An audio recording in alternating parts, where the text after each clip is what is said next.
The chandelier glare felt like a spotlight when my daughter hissed, "Don't embarrass us with those cheap shoes," loud enough for the ballroom to hear.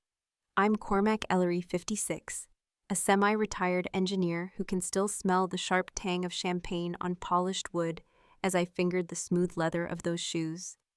Ever been written off in public holding something everyone else thinks worthless? What did you do next? The first sting came wrapped in my daughter's voice, crisp as glass, breaking in the polished air of the Belmont Hotel ballroom. "Don't embarrass us with those cheap shoes, Dad," she didn't whisper. Her words sailed between the chandeliers and the gleaming buffet tables like a paper cut no one saw coming. A few heads turned smiles, narrowing into polite slivers, and the clinking of silverware seemed to hang a moment too long before resuming. I stood still, the scent of champagne and varnished oak pressing in on me, and bent as if to adjust the cuff of my trousers, brushing my fingers over the leather that carried more years than her marriage had miles. They were clean polished, but they weren't new, weren't meant for a room like this. Or maybe they were just not in the way anyone here understood. The invitation card in my jacket pocket was stiff embossed with the logo of the firm hosting this grand debut. As I adjusted it, its gold-stamped name caught the chandelier light, a quiet glimmer that reminded me of the shares I'd bought when no one wanted them. This building, this ballroom, these walls, they weren't just theirs.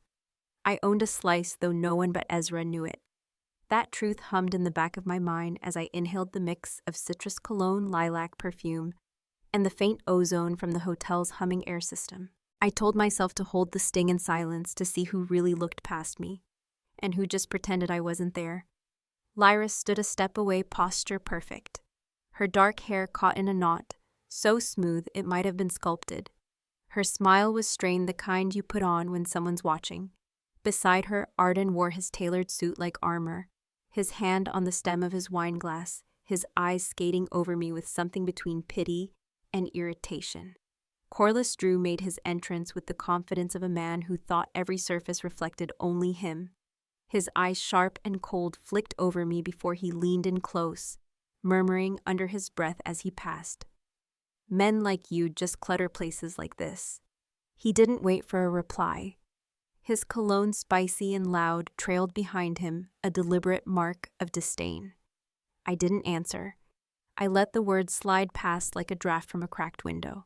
My thumb worked slow, rubbing the soft, worn leather of my shoe through my trouser leg. As I stood near a polished pillar, a server passed, eyes flicking down briefly, before dipping his head just a fraction lower than he did for the rest. It wasn't enough to be noticed by anyone but me, but it was there, a tiny acknowledgement of something they didn't all know. I took the club soda offered to me, beads of condensation chilling my fingers, and moved to the edge of the crowd. Across the room, the massive digital display above the stage cycled through slides, pausing on the bright logo of the new development. The name glowed against the soft cream backdrop, the project everyone here toasted, the one Lyris and Arden bragged about in hushed, careful tones, the one Corliss believed was his crowning achievement. Part of that name was mine. Not my name on the sign, of course, but my investment, my signature on papers no one here cared to see until they had to. The knowledge didn't puff my chest or soothe the sting, but it steadied me the way a handrail steadies a man crossing an uneven deck. The marble beneath my soles felt colder than it should, though I knew it was my nerves, not the stone stealing warmth. My reflection in its polished surface was warped, stretched thin by the angle. I traced the rim of the soda glass with a fingertip, listening to the faint hum of conversation, punctuated by a burst of laughter from Corliss's corner of the room. Lyris laughed too, though I could tell it was forced, the slight delay, the way her hand adjusted her bracelet as she did it. The sting of their words, of Arden's sidelong glance, of Corliss's muttered dismissal, settled somewhere behind my sternum. It didn't flare, didn't burn. It cooled like a slow-forged blade dipped in water. My hand found the small brass key in my pocket, the one that opened the office upstairs where the real papers lay. The metal was warm from my body heat, a contrast to the chill creeping up from the marble. I straightened the chandelier light, throwing a soft halo along the polished floor, catching on the faint scuffs in my shoes, turning them silver at the edges. They looked almost deliberate under that light, as if their wear spoke louder than their shine. I let my fingers linger on the key. Its grooves familiar, and I felt the line of my shoulders settle. The voices around me became distant like chatter heard through a train window. My eyes climbed back to the glowing company name on the screen. Letters as tall as a man, bright as the champagne bubbles rising in crystal flutes. I breathed out slow-tasting citrus and the faint tang of metal from the key. Under my breath so low only I could hear, I murmured, "Patience, Cormac. They don't know yet." And for the first time that night, I felt my lips edge into something close to a smile, small and private, as the chatter and music swelled to fill the silence I left behind. The first thing I do when I step into my cottage is sit on the old bench by the door and unlace my shoes. The laces are soft from years of use, the leather cool against my fingertips. I lay them on my lap, wiping each scuff carefully with a worn cloth, not because anyone will see them, but because they're more than just shoes. My father gave them to me the day I took the chief engineer job back in 2015. They were meant to mark a start, a proof that I had made it far from the dirt roads where he taught me to measure twice and cut once. Now they feel like the last tether to a life, where I wasn't just the man people whispered about, the one with the quiet disgrace trailing behind him like smoke. The house greets me with its usual symphony, the faint hum of the harbor through the open window, the metronome creak of the porch boards shifting as the night cools, and the long, slow whistle of the air through the cracked kitchen window I've been meaning to fix. Summer crickets drone outside in the thick South Carolina air, their rhythms steady against the distant buoy bell clanging on the water. I pour myself a finger of whiskey and watch the cube melt the liquid, turning amber and thinner with every passing minute. The glass leaves a cold ring on the counter, a small mark of stillness in a night already too still. In the living room, the only real company I have waits in silence, a framed photo of Agatha. Her smile is soft, patient, the kind that forgave every late night, every missed dinner when the projects piled up. I pick it up, thumb tracing the edge of the frame, and whisper, "I'm sorry for letting myself shrink to this. I didn't mean to." The words sound strange in my own ears, the room swallowing them before they can bounce back. I set the photo down on the mantel, leaning it just so, as if that tiny adjustment might make her approval last a little longer. I drop into the armchair, the cushion sagging under my weight, and stare out through the screen door at the dark yard beyond. The cicadas swell a sudden chorus that dies as quickly as it began, leaving behind only the steady creak of the porch like a tired heartbeat. For years now, that creak has measured my evenings, each groan of wood counting down the hours until I either make a move or fade out like the distant glow of the harbor lights. It's been easier to choose silence, to sip my whiskey and pretend the world isn't still moving, but easier doesn't mean bearable. The glow of my laptop draws me back to the present, its cold light spilling across the room like a reminder I can't keep hiding. On the screen, Ezra's name stares at me in bold, urgent pension fund audit findings call me. My hand hovers over the trackpad, but I don't open it. I know what it says. I don't need to read the lines to hear his voice, low and steady, telling me that Corliss Drew's dirty fingerprints are all over the retirement accounts, and that it's the lever we've been waiting for. I close the lid and let the soft click echo a sound too loud in the stillness. I make myself stand, my knees popping like brittle twigs, and walk to the narrow hallway. The safe is tucked behind a faded painting of the harbor, a gift from Agatha's sister years ago. The hinges of the painting squeal as I swing it aside, a sound no one else has heard in years. I spin the dial, the numbers familiar to my fingers, even though I haven't opened it in months.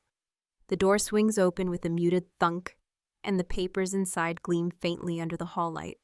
Stock contracts, all signed, all legally mine. The edge of the top sheet catches the light like a knife's glint, sharp and cold. I reach in and grip the papers, the edges biting softly into my palm. For a long moment, I just stand there, breathing in the faint metallic tang of the safe and the musty air that settled in the hallway. My other hand, the one not clutching my quiet power, trembles around a chipped coffee mug I brought with me from the kitchen. The chip is small, just enough to scrape the pad of my finger when I shift my grip. It's that little sting that tips the balance.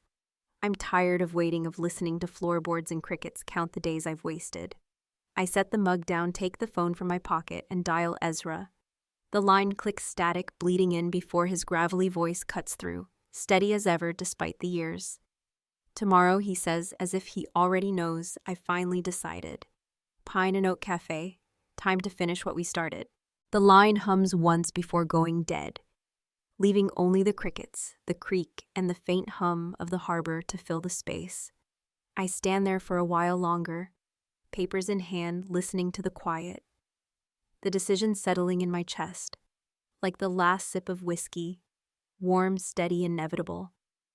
ChatGPT said Pine and Oak Cafe smelled like comfort and strategy wrapped into one. The dark roast drifting from behind the counter, the resinous tang of the old pine booths, the kind of scent that seeps into your jacket and lingers. Outside, a light autumn drizzle tapped at the fogged windows, turning the street lamps along Meeting Street into soft, blurred halos. Inside, low jazz curled around the air, brushing the tension without breaking it. I slid into a booth near the back where the lighting stayed low and the chatter stayed low enough to feel private.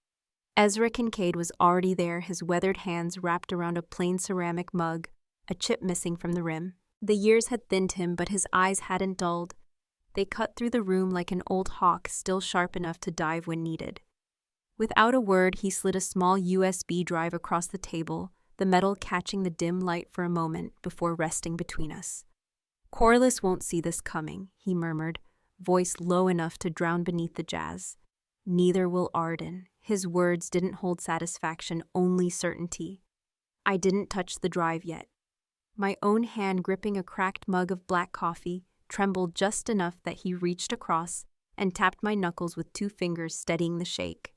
"Breathe," he said softly, and then gestured to the folder beside him. "Look." I opened it, and the smell of ink and old paper rose as I flipped through pages, bank statements, pension ledgers with red-circled withdrawals. A screen-captured email chain where Corliss's tone slipped from professional polish to hurried, greedy instruction. Each piece told a story, but together they made a case no board could ignore. Ezra leaned back, letting me sit with the weight of it, while a barista came by, her sneakers squeaking faintly on the damp wood floor. She smiled, a brief flicker of warmth in a room heavy with evidence and plans, as she set a fresh pot of coffee down for us.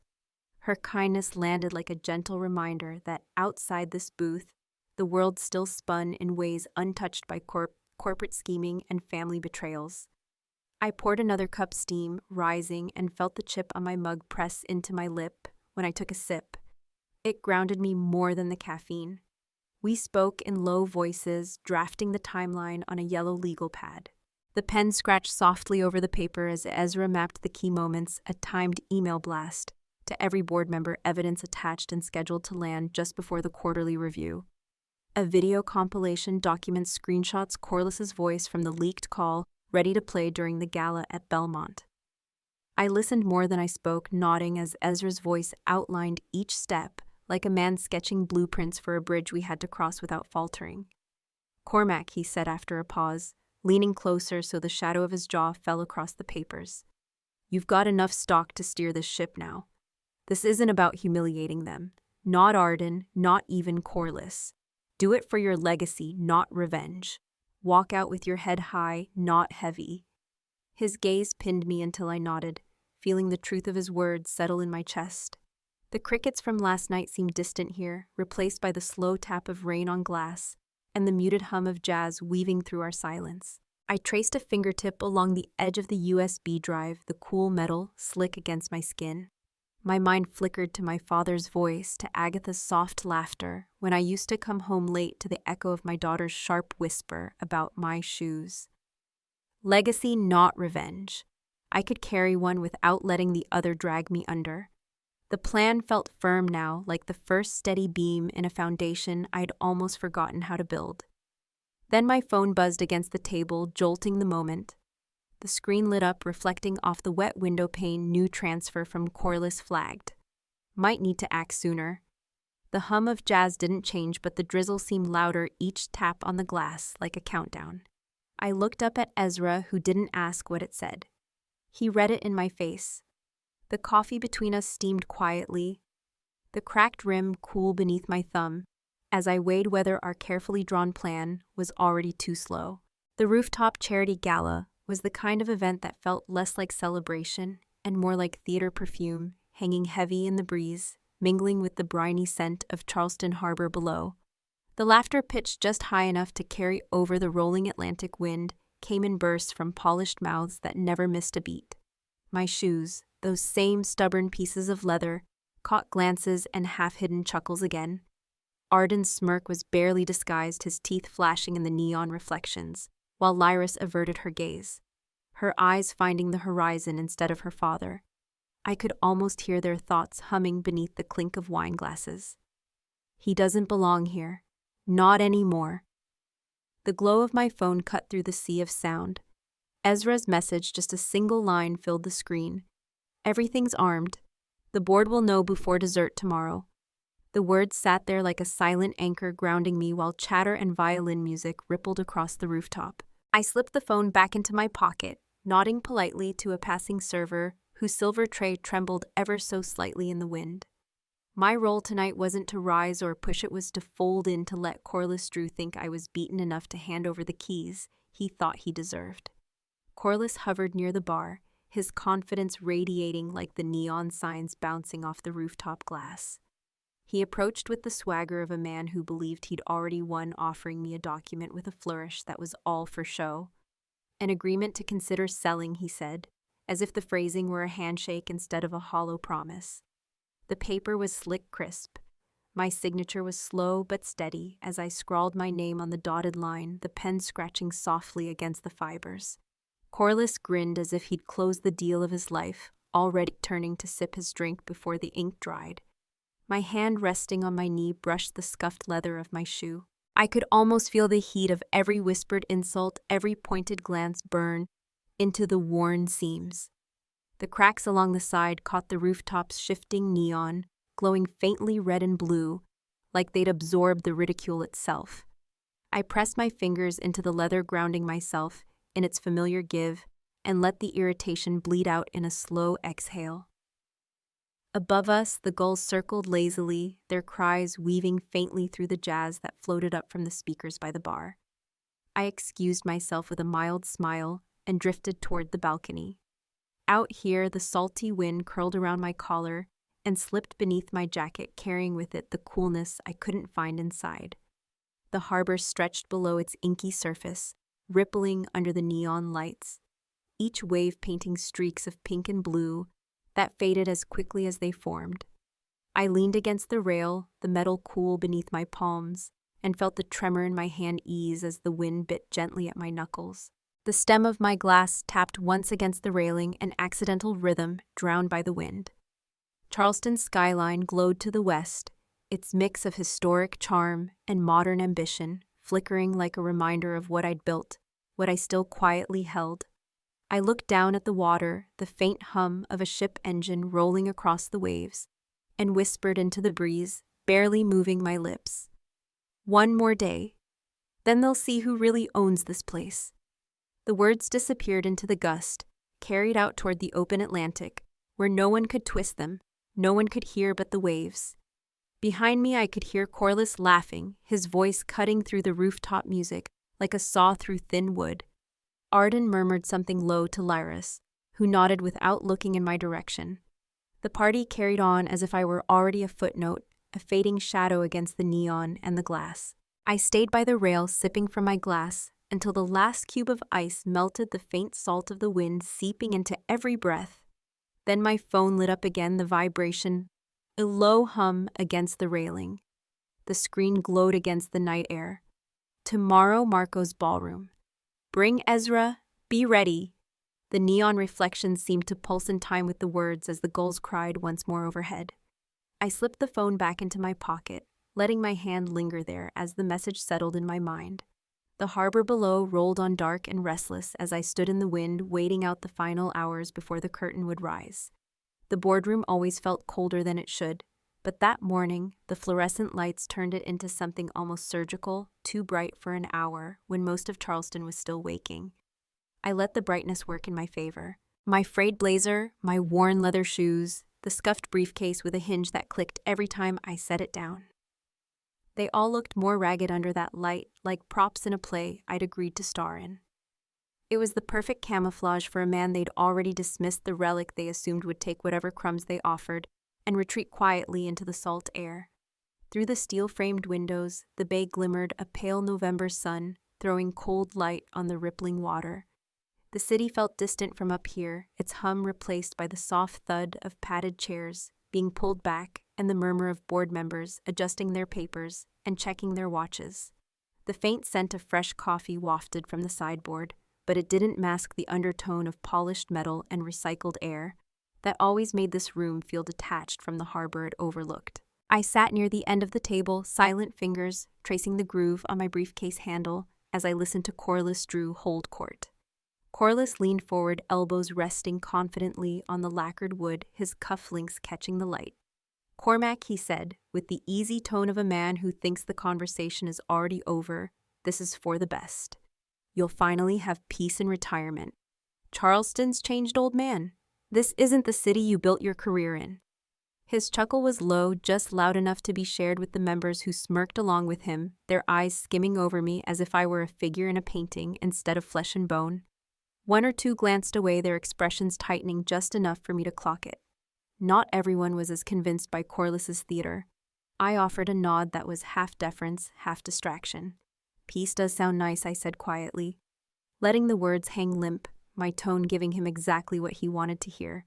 He grinned wider, leaning back in his chair, as if he'd scored another win, already turning to outline his plans for reallocating my shares into the company's new ventures. The screen at the head of the table flickered with graphs and projections, the blues and grays of corporate optimism. But I barely registered them. My focus stayed on the board members' hands who tapped their pens nervously, who folded their arms, who leaned toward Corliss like loyal dogs, and who leaned back, distancing themselves without realizing it. My phone screen down on the table was silent but waiting. The draft email sat there in its digital cocoon attachments, ready: the bank statements, the pension fund audit, the screenshots of Corliss's careless directives, every receipt Ezra had dug up over months of quiet work. I could feel its weight without looking, the way one senses a storm, even before the clouds shift. The subject line had been chosen with care: "Ari Urgent Financial Integrity Concern, Ellery Holdings." Nothing dramatic, nothing that could be dismissed as hysteria. Just the truth sharpened and polished until it could cut cleanly. When the meeting shifted to a presentation about projected profits, I let my chair creak softly as I stood muttering something about needing a call with my doctor. Corliss gave a dismissive wave without lifting his eyes from the screen. To him, I was already gone, my shares as good as inked in his portfolio. That was exactly what I needed. I walked slowly to the door, the fluorescent light catching on the battered corner of my briefcase as I pushed it open. The hallway beyond was quiet carpet, soft enough to swallow the sound of my footsteps. Out there, away from the sterile hum of the boardroom, I pulled out my phone. My thumb hovered over the screen for a breath, feeling the faint tremor in my hand before it steadied. I pictured Ezra somewhere in his own quiet corner of Charleston, waiting for this moment with that hawk-eyed calm. I pressed send. The screen blinked once, then again, the progress bar sliding smooth and certain as the email launched itself toward every board member's inbox, attachments bundled like a quiet hammer they wouldn't see coming until it landed. The phone vibrated almost immediately, a single text lighting up the screen as I slipped it back into my pocket. One word from Ezra: locked. I exhaled, the breath leaving me slow and even, as if I'd just stepped off a ship after a long crossing. The hallway was still, the distant sound of waves from the bay, barely audible through the glass at the far end. Inside the boardroom, Corliss's voice rose with another joke, another projection, another boast about the company's clean growth and secure future. My jaw tightened, but my fingers stayed loose, tapping once on the worn leather handle of my briefcase as I turned toward the elevators. The day had only just begun, but the wheel had already started to turn, and by the time dessert was served tomorrow, they'd all see me for what I was. Not the relic they pitied, but the man they'd underestimated at their own cost. Marco's ballroom carried the smell of overcooked hors d'oeuvres and ambition, a strange blend of stale butter, garlic, and perfume lingering over the gleam of the parquet floors. The December air outside hadn't cooled the place. The crowd was warm and restless, their chatter rising like steam. From my spot near the side curtain, I could see the polished table set with white linen and half-filled glasses, forks. scraping faintly against porcelain as the last bites of the main course disappeared. Ezra stood a step behind the drape, his coat collar turned up slightly. A small USB drive balanced between his fingers, like a coin about to be flipped.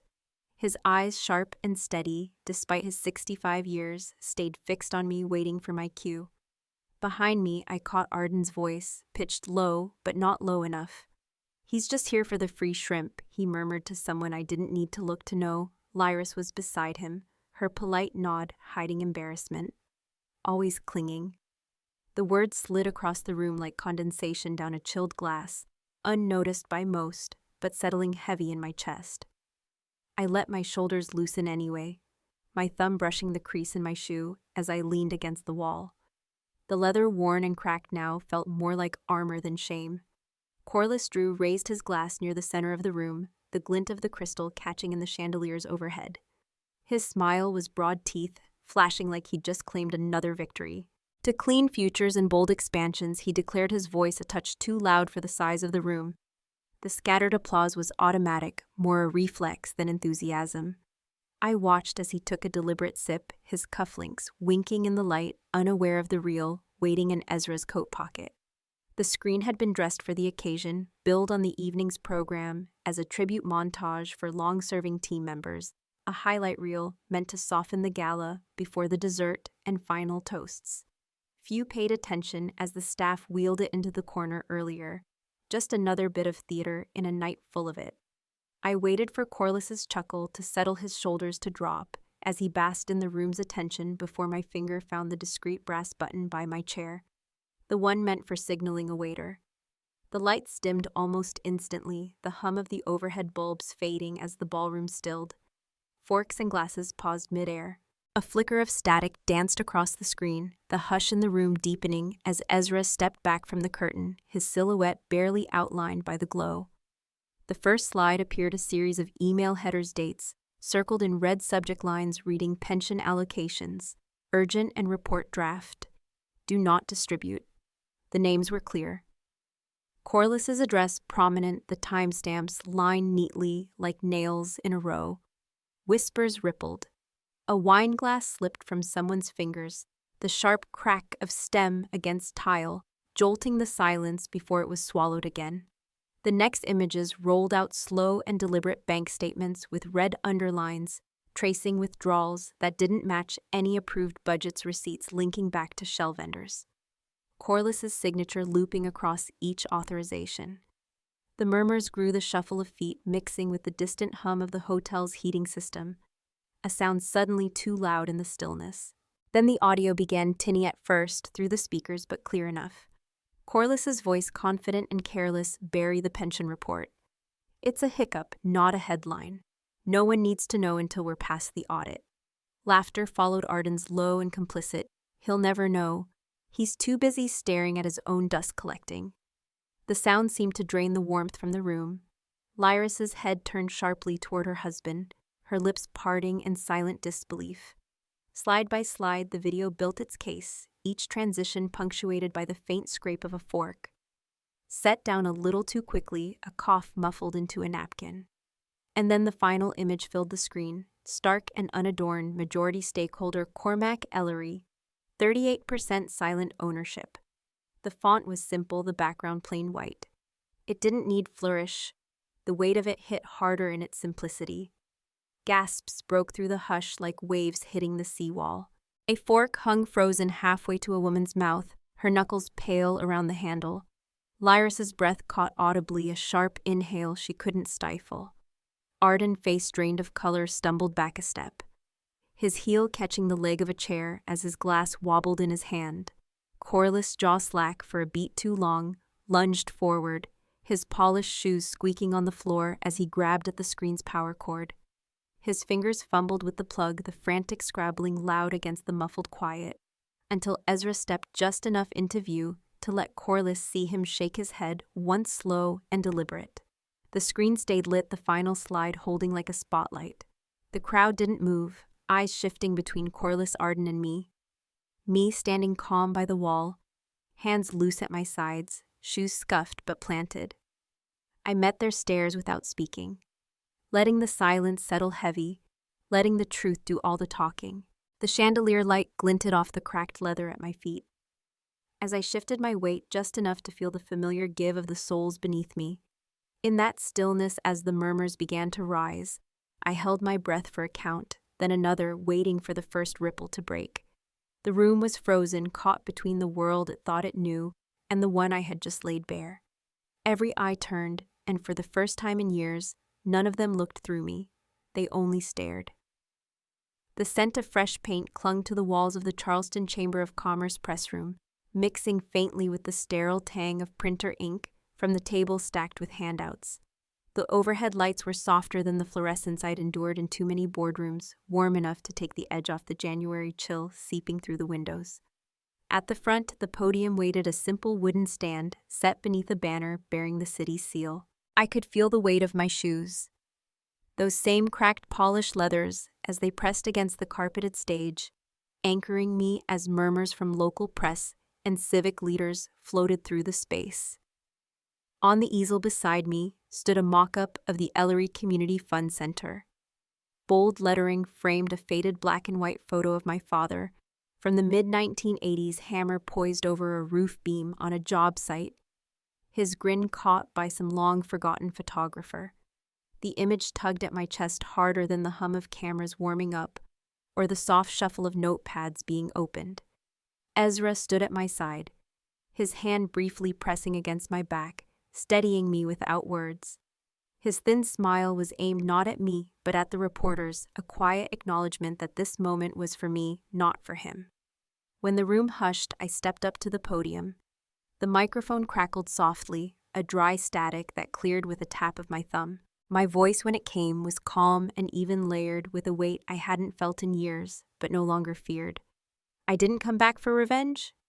I began, my hands resting lightly on the podium's edges, fingers spread wide to steady the faint tremor still lingering in my knuckles. I came back to remember who I was, who my family was, and what we built when no one was looking. A few camera flashes popped white bursts against the soft amber of the room's lights. I spoke slowly, letting each pause stretch just enough for the words to settle.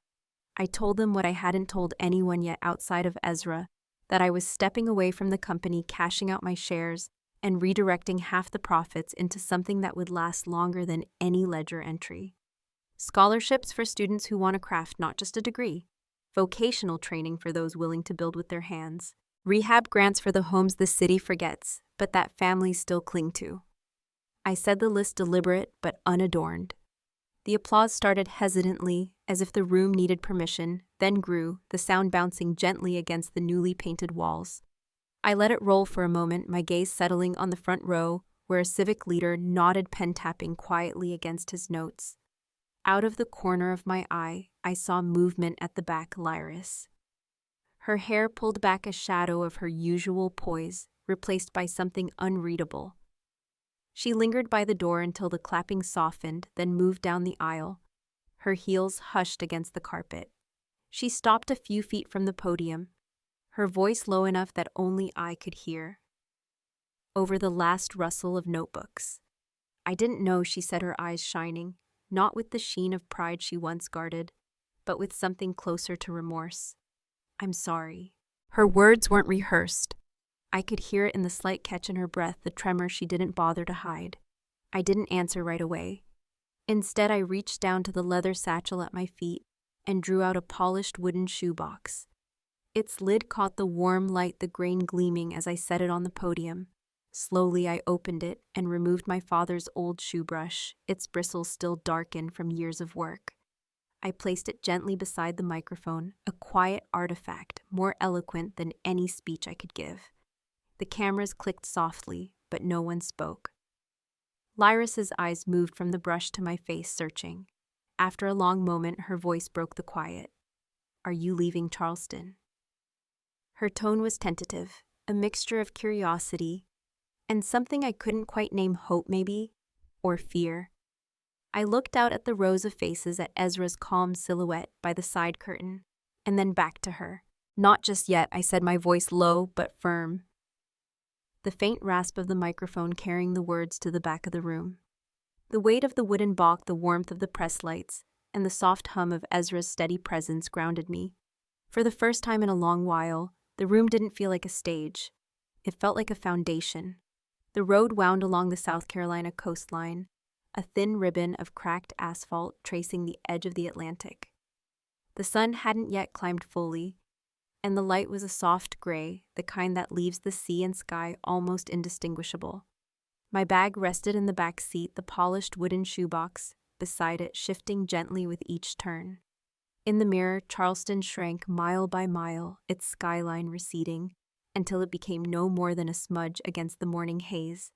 The air that swept through my open window smelled of salt and faint pine, washing away the stale scent of press rooms and late-night meetings. From the glove box, a folded brochure slid out when I hit a bump, a small, deliberate memento I'd stashed away after yesterday. Ellery Community Fund, Opening Day. March 1st. The bold header read above an artist's rendering of a sunlit building with wide windows and a row of tool benches along its south wing. I ran a finger over the crease in the paper before tucking it back, letting the corners stick out just enough to see with each glance at the dash. The center would rise from my stake brick by brick, louder than any boardroom speech, and for once, I wouldn't need to stand in front of a microphone to justify its existence. I pulled off onto a narrow side road that led to Folly Beach, the sand already pale under the early light. The parking lot was empty, save for a single gull perched on a lamppost, its feathers ruffled in the brisk breeze. I left the car, the shoebox tucked under one arm, and walked toward the shoreline. The sand was cool through the worn soles of my shoes, grains lodging in the cracks along their sides. After a few steps, I bent down, unknotted the soft laces, and slid them off, tying them together loosely, before slinging them over my shoulder. The first brush of sand against my bare feet felt strange tender, as if the earth itself were asking me to slow down. The surf hissed gently a few yards ahead, each wave folding onto itself with a rhythm as steady as breath. I stepped forward until the tide reached the tips of my toes, the cold shock giving way to a numbing calm as the water pooled and receded. Setting the shoebox carefully on the dry sand, I crouched and placed the shoes beside it, soles down, facing the sea. Foam drifted forward just far enough to kiss the cracked leather, leaving a darkened sheen along the edges before pulling away again. The laces, still knotted, fluttered faintly in the breeze like they were exhaling. Memories came unbidden, but sought like the tide itself. My father kneeling on our porch decades ago, his rough fingers looping laces on these very shoes before a school interview I'd been too nervous to attend. Agatha leaning against the doorframe years later, laughing at me for polishing them even after retirement, shaking her head as she handed me a rag. Neither moment felt heavy now. They were just fragments of the people who'd shaped me, echoes that warmed rather than stung. I whispered into the wind, the name tasting less like longing and more like release. Agatha, we're done here. The words slipped away on the breeze, caught and carried out over the water where no one but the waves could hold them. I picked up the shoes again, shaking off the lingering foam, and returned them to the shoebox. They weren't relics to discard. They were pieces of the life I'd built, worn but intact, carrying the marks of every insult, every turn, and every quiet step that led me here. I closed the lid with a soft creak and held it against my chest for a moment before heading back across the sand, the wind tugging at my jacket, smelling faintly of salt and wood polish from the balk. As I slid the shoebox into the back seat and shut the door, the latch clicked softly, the sound oddly final yet comforting. A gust of air swept through the car as I settled into the driver's seat, carrying with it the faint scent of waxed bristles and ocean spray. I turned the key, the engine humming low as the road curved southward, the horizon opening wide. Charleston was gone behind me, but the tide, the shoes, and what they meant rode with me. I drove on barefoot, the breeze curling around my ankles toward a quieter stretch of coast, where the only things ahead were sea sky and whatever tomorrows I was finally ready to claim. The morning light followed me as the coast opened wide. The faint scent of salt and wood polish lingering from the shoebox, resting safely in the back seat. Those shoes, once cracked and scorned, now felt like a quiet badge of endurance rather than shame. Life taught me that justice isn't always loud, and healing doesn't mean erasing the past. Sometimes we simply carry the pieces forward, polished and whole. Even after betrayals and losses, there's always room to start again, to build something that outlasts bitterness. Has life ever handed you a second chance in disguise? I'd love to hear your story, share it below, or join our circle for more moments like this.